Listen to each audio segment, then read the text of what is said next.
Well, good morning, fifth graders. Uh, Today, our next lesson is we are going to focus on a guy named Johann Gutenberg. I hope you're having a good day.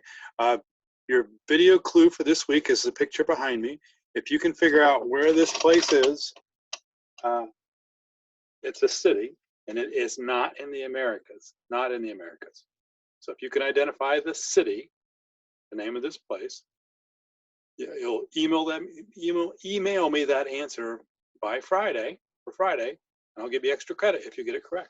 I have one more clue to show you to help you figure it out if you want to accept the challenge. This is your second video clue or picture clue as to the name of this city where this place is located.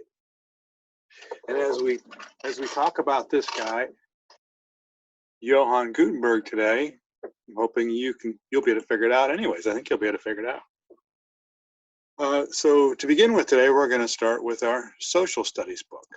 And I'm going to jump to my other camera.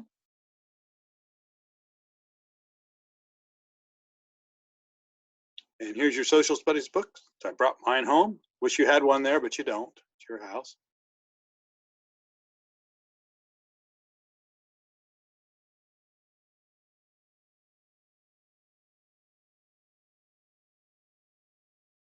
Here we go. Europe's Renaissance. Why were Europeans looking beyond their borders? Well, one reason is that the people were influenced by the Renaissance. The Renaissance was a period of cultural and artistic growth that began in Italy in the 1300s. It spread throughout Europe in the 1400s and 1500s. Renaissance is a French word that means rebirth. In Europe, there was a rebirth in learning about the past, and the invention of the printing press by Johann Gutenberg about 1436 helped to spread learning through books. Probably about 100,000 books existed in Europe at the time, all hand copied. And by 1500, Europe had close to 6 million printed books. Science was one kind of learning that people read about.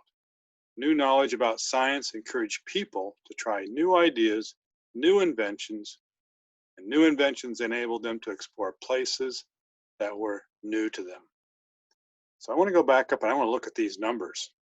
I want you to take a look at this number. Before Johann Gutenberg's invention, there were about 100,000 hand-copied books in the known world we'll call Europe.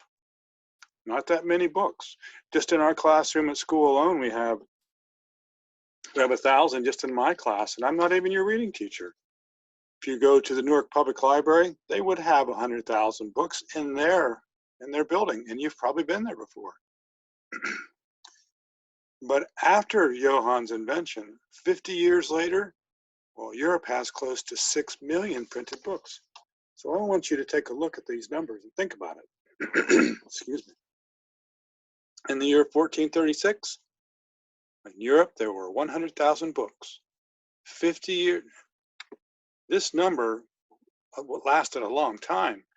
People had been handwriting books for about 1,700 years, up until the year 1436. For about 1,700 years, people had been copying books by hand.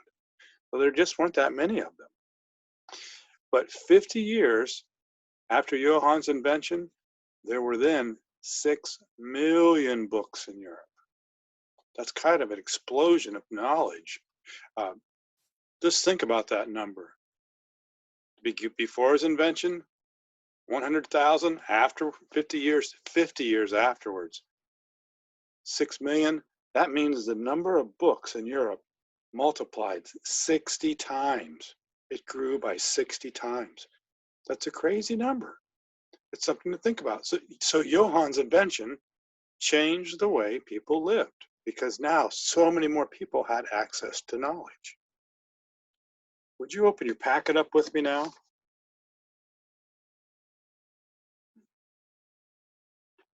Let's get your packet out, and let's open it up to the page about the printing press in Johann Gutenberg.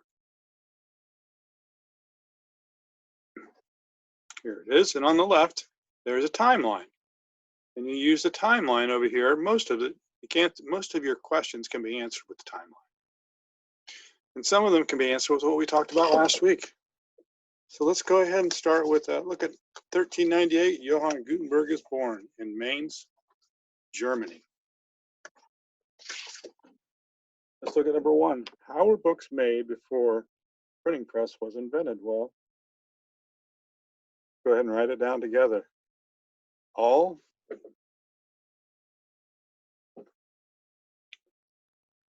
that's better light. Okay, all books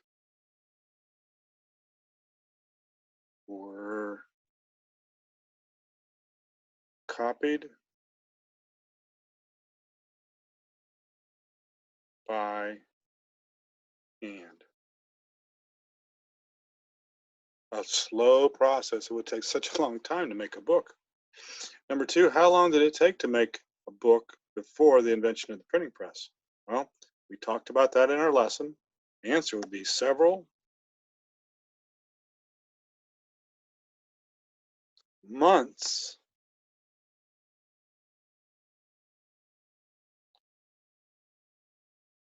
to a year. A really long process and very expensive. So that's why not many people had books. Number 3, what was Gutenberg's key innovation? What was so special about his invention? What was the key innovation? Well, it was this. It was called movable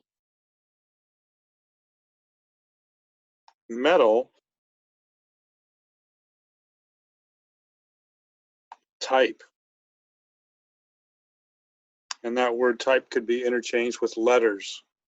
Movable metal type. How did it help? Well, it let you arrange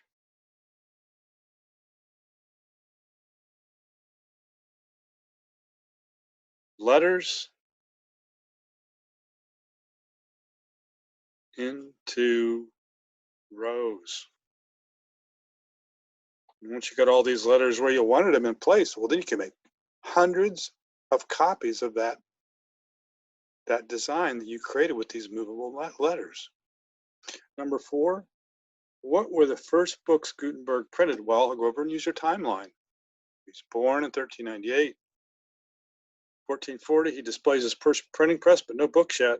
In the year 1451, Gutenberg publishes the Latin textbook. Let's write that down right there. Latin textbook. And think about what that is. So let's write down Latin textbook as the first book he published. Excuse me. And the Latin textbook, Latin is a form of language, so a Latin textbook would be a school book. The first book he published was a school book. Number 5, when did the first regular newspaper come out? You're going to use the timeline to go back and figure that out. Number 6, name 2 subjects in which the books published in the 1500s challenged established ideas, challenged the way people were used to thinking. So let's go ahead and look and see how. In 1455, he publishes the first printed version of the Bible. That would be the first subject that changed the way people think. So let's write down religion.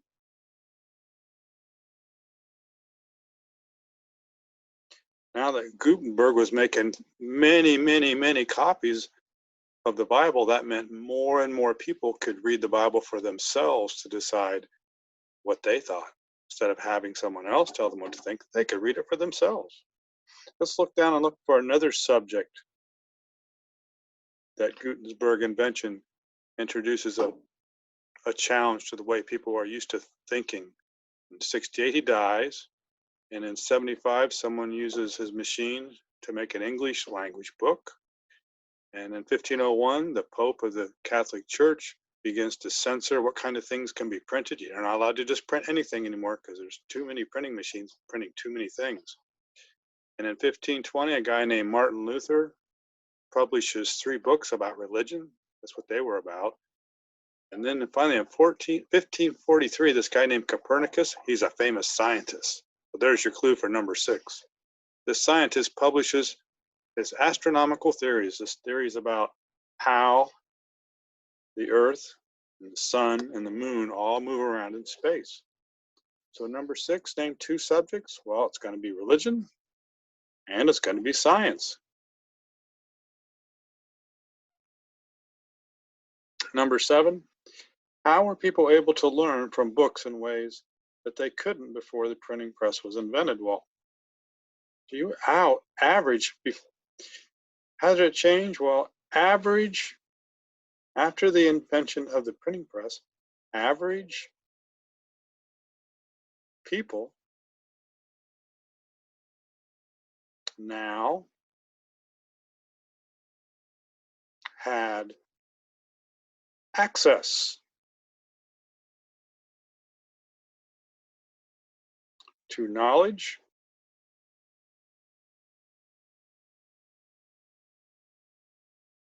and, through knowledge. Average people now had access to knowledge through reading. More people could read, more people could learn, more people could decide what they were thinking for themselves. And number 8, what large group of Europeans was unable to do this? Before the printing press, people who weren't able to read were people who were poor.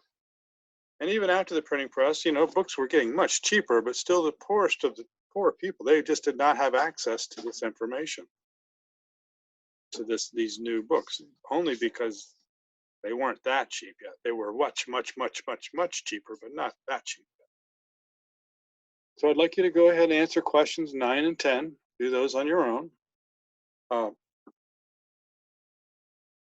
Think about why in 1501 they decided to censor what was printed. And to say censor, when you're thinking about number 9, when we talk about things that are censored, that means why would some people want to not allow some books to be printed?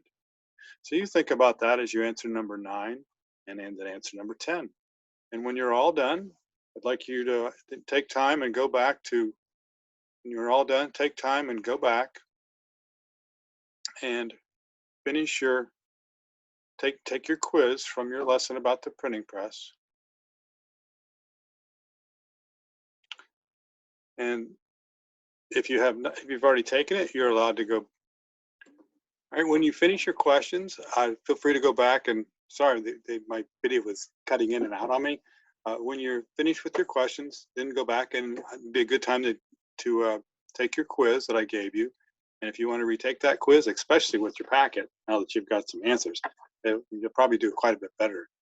So take your time, take it again if you like, and I'll take your best score.